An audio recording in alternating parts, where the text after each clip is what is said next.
حضور کو علم غیب حاصل تھا یا نہیں؟ اس میں جو اصل ٹرک ہے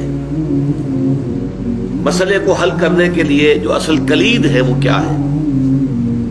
پہلے غیب کو معین کر لیں، غیب کسے کہتے ہیں؟ بعض لوگوں نے اس کی ڈیفینیشن یہ کر لی، غیب کا علم وہ ہے کہ جو از خود حاصل ہو جائے خدا کے دیے بغیر۔ اس معنی میں تو کسی کو کوئی علم حاصل ہی نہیں، کوئی اختلاف ہو نہیں سکتا۔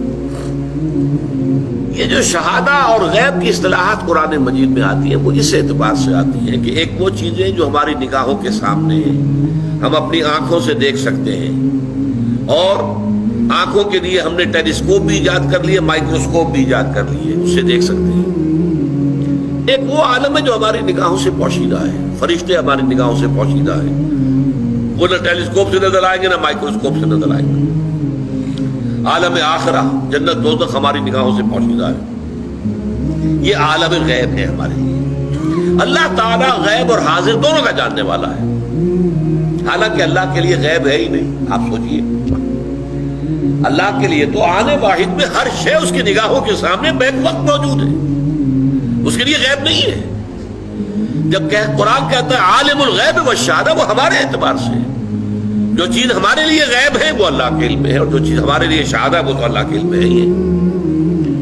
اس حوالے سے سمجھ لیجئے، نبی تو ہو ہی نہیں سکتا جس سے کچھ نہ کچھ علم غیب نہ دیا جائے۔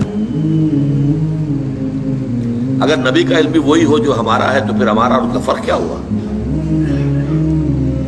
نبی نے فرشتے کو دیکھا ہے، نبی کو جنت اور دوزخ کی سیر کرائی گئی ہے، ملکوت السماوات والارض حضرت ابراہیم کو دکھائے گئے ہیں، کذالک نری ابراہیم ملکوت السماوات والارض۔ معراج میں حضور کو کیا کچھ دکھایا گیا ہے۔ اگر یہ چیزیں غیب کی ہیں نا، اگر یہ چیزیں وحی فرشتہ یہ غیب ہے نا، تو غیب کا علم نہ دیا جائے تو نبی کہاں ہوا؟ وہ تو پھر عام انسان ہے۔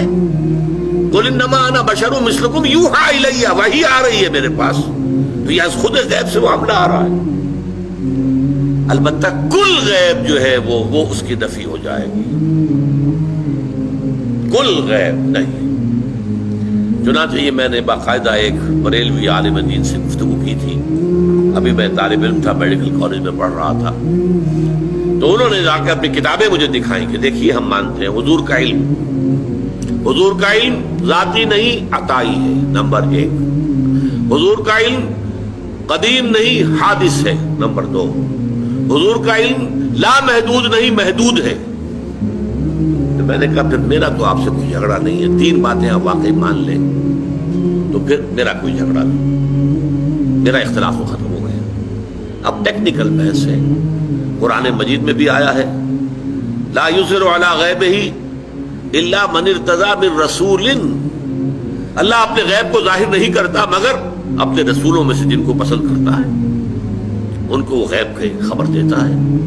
غیب کی خبریں دیتے ہیں نبی، تبھی تو وہ نبی کہلاتے ہیں۔ تو یہ غیب کا مسئلہ ہمارے ہاں علم غیب کا ہے، وہ بھی اس سے حل ہو جاتا ہے۔